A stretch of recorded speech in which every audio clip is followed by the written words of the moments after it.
بسم اللہ الرحمن الرحیم. ناظرین السلام علیکم. میں ہوں آپ کا میزبان صابر شاکر. وفاقی دارالحکومت اسلام آباد سے کچھ تازہ ترین اور اہم معلومات آپ کے ساتھ شیئر کرتے ہیں.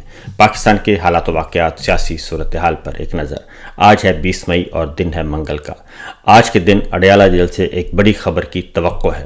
آج ان کے فیملی ممبرز کی ملاقات ہے عمران خان صاحب سے، اور دوسرا پارٹی کے لوگوں کی وکلاء کی ملاقات کا دن ہے. دیکھنا یہ ہے کہ یہ ملاقات اچھے طریقے سے ہونے دی جاتی ہے یا نہیں. اگر یہ ملاقات ہو گئی تو وہاں سے ایک اچھی خبر، بڑی خبر آ سکتی ہے، اور اس کے بارے میں بھی آپ کو آگاہ کرنا ہے. دوسری جانب پاکستان میں ایف بی آئی نے ایک بہت بڑی کارروائی کی ہے، بہت بڑا آپریشن کیا ہے، اور ایک پورے کے پورے نیٹ ورک کو گرفتار کر لیا ہے. اس کے بارے میں بھی آپ کو آگاہ کرنا ہے. صرف ایف بی آئی نہیں بلکہ ان کے ساتھ ڈچ پالیس بھی تھی، اور یہ اس کا بیک گراؤنڈ کیا ہے اس کے بارے میں آپ کو آگاہ کرنا ہے.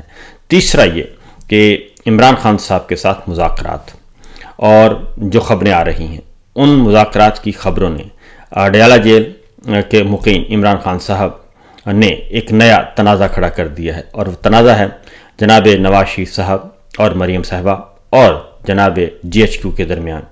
اب اس میں کچھ تلخی پیدا ہو گئی ہے، کیونکہ معاملہ شروع ہوا پاک بھارت جنگ سے. پاک بھارت جنگ کے دوران اور اس کے بعد اور اب تک نواز شریف صاحب، مریم صاحبہ مکمل طور پر خاموش. انہوں نے ابھی تک ایک لفظ نہیں بولا پاکستان کے دشمن کے خلاف، پاکستان کے دشمنوں کے خلاف. یہ ایک مہمہ بنا ہوا ہے. دوسری جانب جے شنکر بھارتی وزیر خارجہ کا سٹیٹمنٹ، اور انہوں نے جو سٹیٹمنٹ دیا کہ ہم نے سٹرائک سے پہلے، حملے سے پہلے پاکستان کو آگاہ کر دیا تھا کہ ہم حملہ کر رہے ہیں، اور بھارتی فوج کے پاس آپشن ہے کہ وہ اس پہ شریک نہیں ہوگی. یہ میسج بھارتی وزیر خارجہ نے کس کو دیا؟ کیونکہ یقیناً وہ اپنے کاؤنٹر پارٹ کو ہی دے سکتے ہیں، اور اس کے علاوہ اور کسی کو دے نہیں سکتے. ان کے کاؤنٹر پارٹ کون ہیں؟ وہ ہیں جناب اسحاق ڈار صاحب، سمدھی صاحب. سمدھی صاحب کہتے ہیں کہ جے شنکر صحیح نہیں کہہ رہے، لیکن یہ بات اتنی سادہ نہیں ہے کہ جے شنکر، بھارتی وزیر خارجہ نے اوپنلی ایک بات کی ہے، اور اس کی تحقیقات ہو رہی ہیں. میں آپ کو پورے وثوق سے کہہ رہا ہوں، اس بات کی تصدیق، تحقیقات ہو رہی ہیں کہ جے شنکر نے اپنے کاؤنٹر پارٹ کو بتایا یا پھر سمدھی کے سمدھی کو بتایا، اور پھر سمدھی کے سمدھی نے کیا کہا، کیا ہدایات دیں، اور اس کے بعد سے اب تک مکمل خاموشی ہے. بالآخر اس وقت صورتحال یہ ہے کہ افواج پاکستان کے غیر رسمی ترجمان جناب فیصل واڈا وہ میدان میں آ گئے ہیں، اور کل انہوں نے اچھی خاصی مٹی پلید کر دی اس ایشو کو لے کر.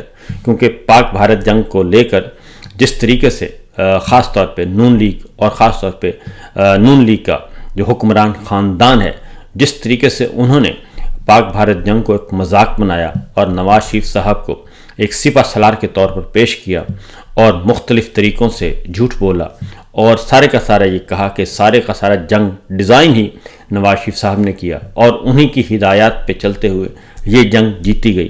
وہ اس میں ایاز صادق صاحب بھی شامل ہیں، اس میں خواجہ آصف صاحب بھی شامل ہیں، اس میں مریم صاحبہ بھی شامل ہیں، اس میں شہباز شریف صاحب بھی شامل ہیں.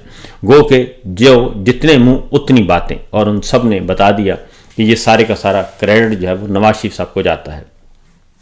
اور لیکن نواز شریف کو کریڈٹ جاتا ہے، لیکن نواز شریف صاحب بولے نہیں. عرفان صدیقی صاحب نے کہا کہ نواز شریف صاحب میں بولوں تو سمجھے نواز شریف بول رہا ہے، اور اگر شہباز شریف صاحب بولیں تو سمجھے نواز شریف بول رہا ہے، مریم بولیں تو سمجھے نواز شریف بول رہا ہے.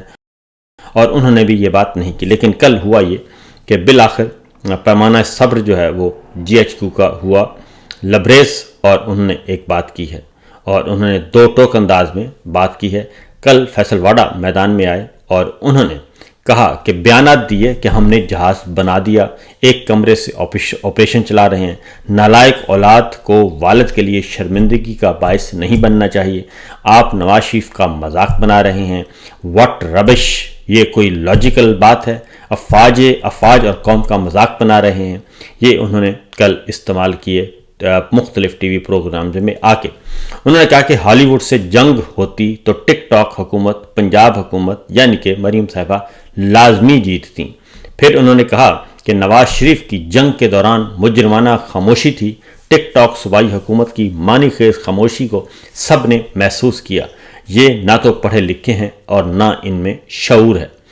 یہ سارے کا سارا معاملہ جو ہے، دوسری جانب حامد میر صاحب نے بھی ایک بات کی ہے اور انہوں نے کہا ہے کہ سینیٹر فیصل واڈا ہر کریڈٹ آرمی چیف کو دیتے جا رہے تھے اور ہمیں بھی بھارت کے خلاف آرمی چیف کے جرأت مندانہ فیصلوں کا اعتراف ہے، لیکن بڑے ادب سے گزارش ہے کہ تھوڑا سا credit air chief, naval chief, وزیر اعظم، اپوزیشن اور پارلیمنٹ کو بھی دے دیں تاکہ وطن عزیز میں اتحاد اور یکجہتی برقرار ہو۔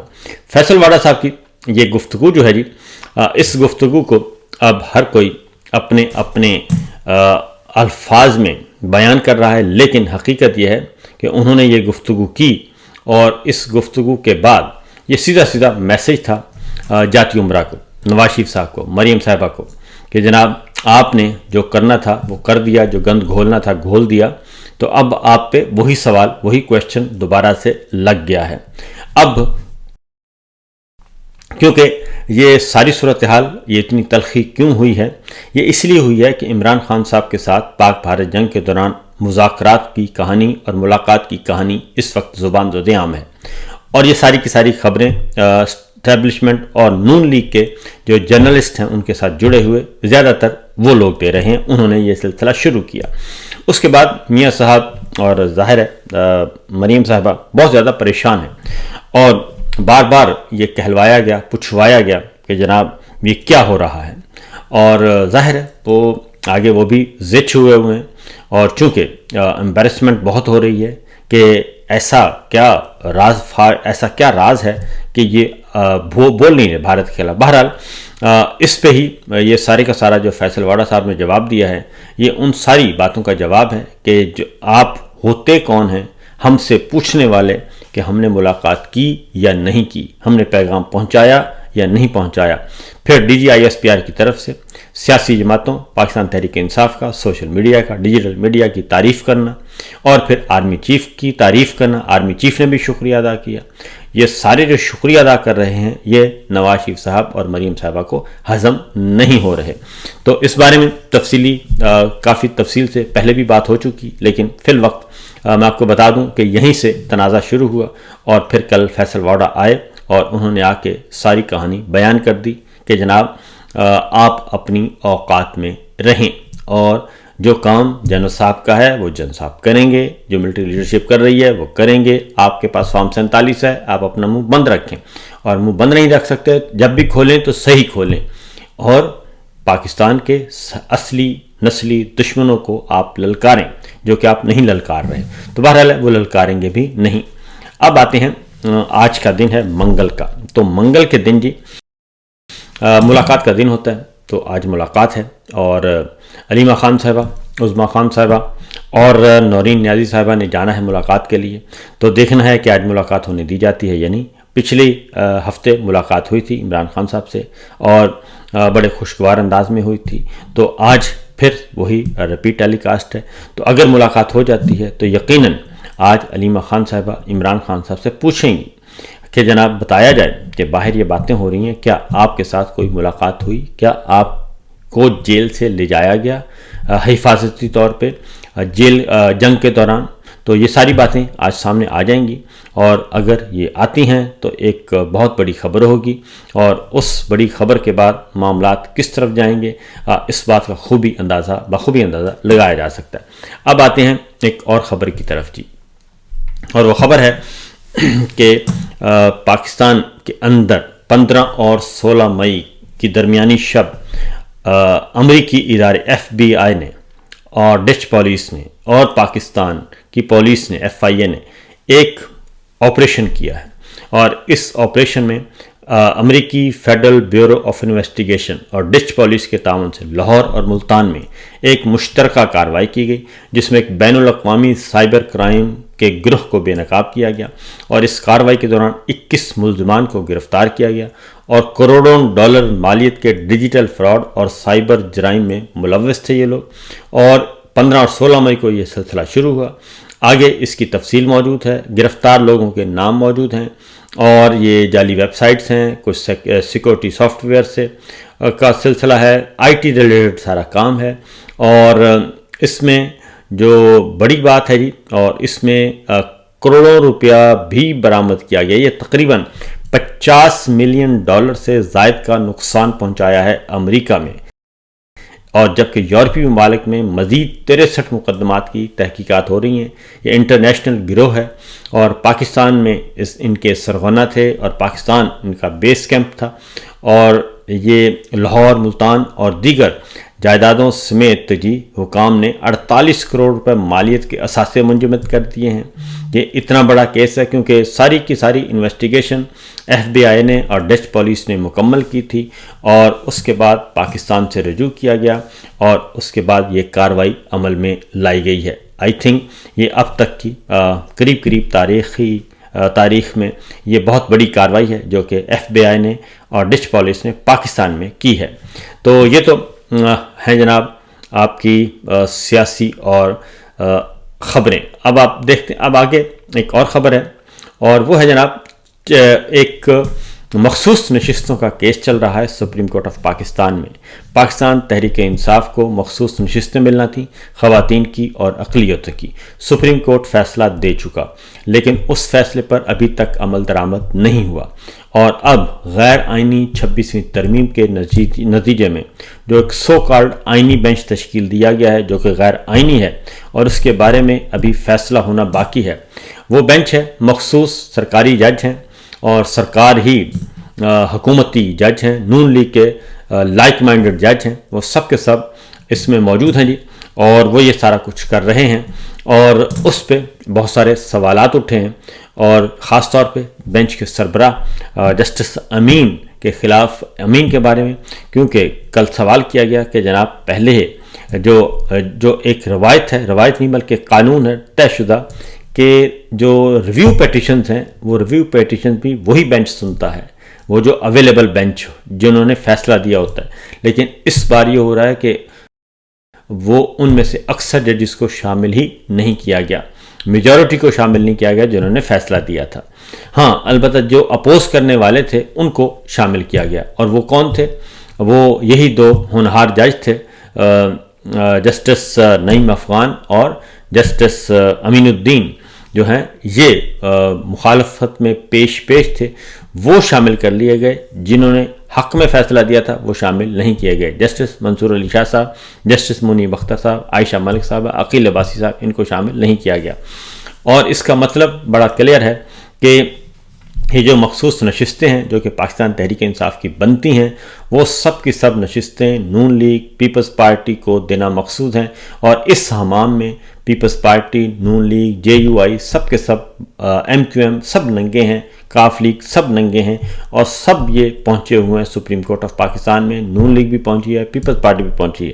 پاکستان کی تاریخ میں کیا، دنیا کی تاریخ میں کبھی ایسا نہیں ہوا کہ آپ جیتے بھی نہ ہوں اور آپ کو پھر بھی سیٹیں دے دی جائیں۔ پہلے فارم 47 دیا گیا، اور اب مخصوص نشستیں بھی دینے کا جو پلان ہے وہ بھی اس پہ کام ہو رہا ہے۔ اور کل جسٹس امین الدین نے جب بینچ پہ اعتراض کیا گیا تو جسٹس امین نے کہا کہ اس میں کوئی فرق نہیں پڑتا جی، کوئی بھی بینچ سن سکتا ہے، اور میں اکیلا ہی کافی ہوں اس کے لیے، ان کا مطلب یہ تھا۔ تو یہ سچویشن چل رہی ہے کیونکہ اس کے بعد پھر انہوں نے ایک ترمیم کرنی ہے، اور وہ ترمیم ہے جناب 26ویں کے بعد 27ویں اور 28ویں غیر آئینی ترمیم ایک اور آ رہی ہے، اس پہ بھی ان کا دھیان ہے۔ تو اس کا مطلب بھی یہی ہے کہ سارے کے سارے جعلی نظام کو کسی بھی طریقے سے اس پہ مہر تصدیق ثبت کی جائے۔ اب جناب ایک اور خبر ہے، اور وہ خبر ہے خاص طور پہ دوسری خبر ہے جناب پاک بھارت جنگ سے متعلق، اور وہ بھارتی سپریم کورٹ کرنل صوفیہ مسلمان نام سے آپ کو معلوم ہے، کرنل صوفیہ قریشی تھیں، مسلمان ہیں، کرنل ہیں، ترجمانی کرتی ہیں بھارت کی بری فوج کی، اور پریس کانفرنس کرتی رہیں۔ انہوں نے کچھ اناؤنس کیا تھا، اور انہوں نے پاکستان کے بھارت میں حملوں کی تصدیق کی تھی، اور بھارت کے اندر جو نقصان ہوا ہے اس کی تصدیق کی تھی بطور بھارت کی فوجی ترجمان ہونے کی حیثیت سے، کرنل صوفیہ قریشی۔ اس کے بعد ان کے پیچھے پڑ گئے BJP کے وزیر، اور انہوں نے ان کو کہہ دیا، کرنل صوفیہ کو، دہشت گردوں کی بہن۔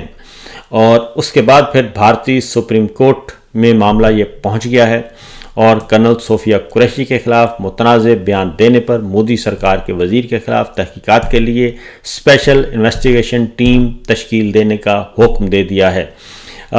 موجودہ یہ متنازع وزیر صاحب نے انہوں نے ایک معافی بھی مانگی ادھر ہائی کورٹ میں، بھارتی ہائی کورٹ میں، لیکن اس وزیر کو مدھیہ پردیش کے وزیر ہیں کنور وجے شاہ، اور انہوں نے معافی بھی مانگی لیکن یہ معافی قبول نہیں کی گئی۔ ہائی کورٹ نے ان کی معافی نہیں قبول کی، معاملہ پہنچ گیا سپریم کورٹ میں، اور سپریم کورٹ میں بھی انہوں نے ابھی تک کوئی ریلیف نہیں دیا، لیکن الٹیمیٹلی لگتا ہے کہ مجھے یہ ریلیف دے دیا جائے گا بی جے پی کے وزیر کو، کیونکہ بھارتی سپریم کورٹ میں اتنی سخت نہیں ہے کہ وہ بی جے پی کے کسی وزیر کو، کسی مشیر کو اور مودی کابینہ کے کسی اہم آدمی کو اس طریقے سے کوئی سزا سنا سکیں۔ بہرحال کرنل صوفیہ قریشی کو کے خلاف الفاظ استعمال کرنا مہنگے پڑ گئے ہیں، اور ایک دوسری بات ان کا تعصب بھی بڑا واضح طور پر آتا ہے۔